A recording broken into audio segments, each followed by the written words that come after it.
एक प्रश्न से शुरुआत करते हैं। क्या आप इस बात से प्रभावित होते हैं कि दूसरे लोग यदि आपकी उपेक्षा करें तो आप निराश हो जाते हैं? यदि उत्तर हाँ है तो पूरा वीडियो ध्यान से देखिए। उत्तर ना है तो आप बधाई के पात्र हैं, सम्मान के पात्र हैं और इसे बनाए रखेंगे और वीडियो आप भी पूरा देखेंगे। जब हम ये कहते हैं कि निराशा, यानी कि हम आशावान नहीं रहते और उसका कारण कोई दूसरा बन जाए जो हमारी आशा को छीन ले, सिर्फ इस वजह से हमारी आशा हमसे छिन जाए कि दूसरे लोगों ने हमें इस बात से प्रभावित कर लिया कि वे हमें इग्नोर करते हैं, वे हमारी उपेक्षा करते हैं। इसलिए सदा अपना सम्मान स्वयं आपको बनाए रखना होता है। हाँ, उसके लिए क्या करना होता है इस समाज में सम्मान पाने के लिए, वो हम अभी आगे बातचीत करेंगे। तो जिस तरह से हम आत्मसम्मान की बात करते हैं, यानी कि अपने सम्मान की रक्षा करना, ये हमारा ही कर्तव्य है। आत्मसम्मान, स्वयं का सम्मान करना, ये सबसे पहली ज़रूरत है और उसके बाद उसकी रक्षा करना भी हमारा ही कर्तव्य है। हम दूसरों के हाथ में ये नहीं सौंप सकते कि हमारे आत्मसम्मान की रक्षा वो करेंगे या उसको बनाए रखेंगे। हमारा आत्मसम्मान दूसरे लोग कैसे बनाए रख सकते हैं? ये हमारे ही हाथ में है। उनकी उपेक्षा भी हमारे आत्मसम्मान को ढीला नहीं कर सकती, उसको नीचा नहीं कर सकती। हमें ही उसको ऊंचे स्तर पर बनाए रखना है। तो ये हमारे पर ही निर्भर है कि हम किस तरह से अपने आत्मसम्मान को बनाए रखते हैं। जैसे हम चाहते हैं कि हमारी विशेषता के लोग गुणगान करें और हमारी इच्छा अधूरी रह जाती है, वो नहीं करते क्योंकि वे हमारी उस विशेषता को उतना विशेष स्थान नहीं देते। तो वो इच्छा ना पूरी होने से जो है हम अपने को उपेक्षित समझते हैं और अपने को निराशा में धकेलते हैं। ये हमें नहीं करना चाहिए। इसलिए हम किसी के कुछ भी करने या ना करने से प्रभावित नहीं होंगे। फिर आती वास्तविकता, जो भी हमने बातचीत की कि वास्तविकता यही है कि हमारी विशेषता हमें विशेष लगती है, दूसरे लोगों को हो सकता है उतनी विशेष ना लगती हो, इसलिए वो उसको उतना मान ना देते हों और हम अपने को उपेक्षित समझते हों। तो ऐसा हमें वास्तविकता का पूरा ज्ञान होना चाहिए कि जो विशेषता का हम त्याग कर दें। क्या लोगों को अगर हमारी विशेषता नहीं लगती तो क्या हम उसका त्याग कर दें? नहीं, हमें तो और भी विशेष बनना है। इसका मतलब हमें अभी और ज़रूरत है कि हम उस विशेषता को और निखारें और उच्च स्तर पर ले जाएं, यानी कि उपेक्षा करने वाला भी मान जाए कि हाँ, ये विशेषता बहुत उच्च स्तर की है, हमारे से ऊपर की है। तो ये हमारा लक्ष्य होना चाहिए। हम अपने लक्ष्य को पकड़े रखें, ना कि हम निराशा को अपने ऊपर ओढ़ लें और अपने जो हमारे आशावादी सकारात्मक विचार हैं उनको छोड़ दें।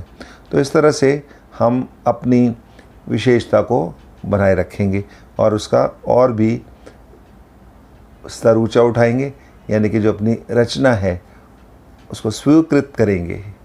दूसरा स्वीकारे या नहीं, इसका हम उल्हाना उन्हें नहीं देंगे। अब हमें इस बात पर निराश नहीं होना है कि निराशा जो है, हमारी विशेषताएं कम नहीं है, उनका आंकलन करना है, बल्कि हम निराशा में पड़ गए तो हमारी विशेषताओं के लिए ये घातक होगा, नुकसानदायक होगा, ये जहर का काम करेगा। यानी कि हमारी विशेषताओं को समाप्त करने वाला जो है निराशा एक कारण सिद्ध हो जाएगा। तो इसलिए हमें उससे बचना है, आशावान बने रहना है, अपने लक्ष्य को पकड़े रखना है और आगे बढ़ना है। जीवन में उड़ान भरने के लिए उमंग उत्साह दो ऐसे पंख हैं जो हमें हर परिस्थिति से पार लेके जा सकते हैं। तो हम उनको मजबूत बनाए रखें, अपने में सदैव उमंग और उत्साह को भरते रहें, क्योंकि उमंग उत्साह ही हमारे को उड़ती कला यानी कि हर मुश्किल से पार यानी सफलता के द्वार लेकर जाने के काम आते हैं। तो हमें उनमें ताकत भरनी है, अपनी विशेषताओं के द्वारा उनमें बल भरना है और हम आशावान बने रहते हैं तो हमारे ये पंख भी बहुत मजबूती से हमें और आगे ले जाते हैं। तो दूसरी तरफ यदि हम परमात्मा को परमपिता परमात्मा को अपना साथी मानते हैं, उनको अपना गाइड मानते हैं, तो हम ये देखें कि वो क्या चाहते हैं, ना कि इस संसार के लोग क्या चाहते हैं। हमें उनकी उपेक्षा की ओर ध्यान ही नहीं देना, क्योंकि परमपिता परमात्मा अपने किसी भी लायक बच्चे की उपेक्षा नहीं करते। वो तो नालायक की भी नहीं करते, बल्कि उसका ध्यान ज़्यादा रखते हैं। वो चाहते हैं कि ये बच्चा भी लायक बन जाए। और इस तरह से जो है हमें परमात्मा का साथ यदि हमें मिलता रहेगा, हम आशावान बने रहेंगे और सफलता की सीढ़ियाँ हम चढ़ते चले जाएंगे। तो इस जीवन यात्रा में हमें अपने परमपिता परमात्मा को सदा साथ रखना है। कोई भी ऐसी स्थिति आने पर अपने को मन को महसूसना नहीं है, निराशावान नहीं होना है, बल्कि परमपिता परमात्मा से बातें करके और उनसे हमें गाइड के रूप में ये शिक्षा लेनी है कि हमें क्या करना चाहिए और हम ये देखें कि वो क्या चाहते हैं और हम वैसा ही करें, तो निश्चय रूप से हम आशावान बने रहेंगे। अब हमें धारणा ये करनी है कि मान सम्मान की इच्छा नहीं करेंगे, क्योंकि मान सम्मान इच्छा करने से नहीं मिला करता। मान सम्मान अच्छा बनने से मिलता है और इच्छा अच्छा बनने नहीं देती। तो इसलिए हम मान सम्मान की इच्छा नहीं करेंगे, बल्कि अच्छा बनेंगे, जिससे कि हमें मान सम्मान की प्राप्ति हो। और मान सम्मान की प्राप्ति के लिए योग्यता होनी ज़रूरी है। यदि हम योग्य हैं और उस योग्यता का प्रयोग दूसरे लोगों की सहायता के लिए करते हैं, तो हमें सम्मान देंगे ना। और अदरवाइज़ हम योग्य भी हैं, लेकिन हम उस योग्यता का प्रयोग दूसरे लोगों के लिए नहीं कर रहे हैं, बल्कि सेल्फ सेंटर्ड हैं, तो किस बात का सम्मान वो हमें दें? क्योंकि हमें तो उस योग्यता को अपने लिए व दूसरों के लिए, सभी के लिए प्रयोग करना चाहिए, और ताकि वो भी लाभान्वित हों। और जैसे ही दूसरा व्यक्ति हमारी योग्यता से लाभान्वित होता है, तभी वो हमारी उस योग्यता का, उस विशेषता का खासकर इस्तेमाल करता है और हमें धन्यवाद भी देता है और सदा मान सम्मान देता है। दूसरे लोगों में भी इसकी चर्चा करता है, जिससे कि हमारा मान सम्मान बढ़ता चला जाता है।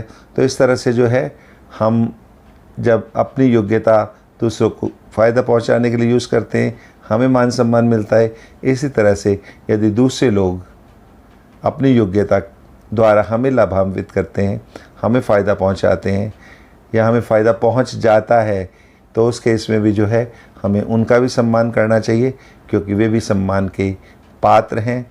और इस दुनिया में जो भी सुपात्र होता है, उसका पात्र कभी खाली नहीं रहता, उसको मांगना नहीं पड़ता, वह सदैव भरा रहता है। और उसके भरे रहने के पीछे उसकी अपनी योग्यता होती है, ना कि मांगी गई जो है मान सम्मान। मान सम्मान मांगा नहीं जा सकता। आपने देखा होगा कि बीमा का एक विज्ञापन आता है, जिसमें कहा जाता है कि बीमा आग्रह की विषय वस्तु है, लेकिन सम्मान ऐसा नहीं है। सम्मान आग्रह की विषय वस्तु नहीं है। सम्मान मांगा नहीं जा सकता, सम्मान अर्जित किया जाता है, और उसके लिए योग्य होना बहुत ज़रूरी है। और उस योग्यता का प्रयोग दूसरों के लाभ के लिए करना भी बहुत ज़रूरी है। तभी जो है लोग आपका सम्मान करेंगे। आप योग्य नहीं हैं, तो शायद वो सम्मान आप मांग रहे हैं जो आपको मिलना ही नहीं है। और अभी आप योग्य हैं और दूसरों के सहयोग कर रहे हैं, तो सम्मान अपने आप चल कर आएगा। और जैसे कि हम सम्मान की बात करते हैं, तो सम्मान देना ही सम्मान लेना है। यदि हम अपने से छोटे किसी व्यक्ति, जिसके अंदर की एक बहुत अच्छी योग्यता है, आप देखिए ना, विश्व स्तर पर लोग खेलों में जीत कर आ रहे हैं, गोल्ड मेडल आया है इंडिया के लिए, तो क्या हम उनकी योग्यता का सम्मान नहीं करेंगे? करेंगे ना। सारा भारत करता है। और इस तरह से जब हम देश की बात करते हैं और अपने पर देखें तो तब भी यही होता है कि क्या आप ऐसे कुछ कार्य कर रहे हैं जिस पे दूसरे लोग गर्व करें, तो आप सम्मान के पात्र हैं। तो हम हमारे छोटे लोगों को भी, चाहे वो उम्र में छोटे हैं, लेकिन यदि वो योग्य हैं, सम्मान के पात्र हैं, उन्होंने ऐसा कुछ किया है कि उनका सम्मान किया जाए, भले वो शिक्षा के क्षेत्र में हो, खेल के क्षेत्र में हो, या किसी दूसरे क्षेत्र में हो, सामाजिक क्षेत्र में हो, तो वहाँ पर हमें उनका सम्मान करना चाहिए। तो हम सम्मानजनक बनेंगे। जनक यानी पैदा करने वाला, यानी पिता। तो हम सम्मानजनक बने, हम सम्मान को पैदा करें। और सम्मान को पैदा करने के लिए हमें क्या करना होगा? हमें योग्य बनना होगा और उस योग्यता का प्रयोग दूसरों के लिए करना होगा। मैं बार बार ये कह रहा हूँ कि हम योग्य हों और दूसरों के लिए उस योग्यता का प्रयोग करें, उससे उनको लाभ मिले, तभी वो आपका सम्मान करेंगे। अन्यथा क्यों सम्मान विशेष करें आपका? सिर्फ कोई विशेषता आप में है इसलिए नहीं, आपको उस विशेषता का लाभ दूसरों को देना होगा।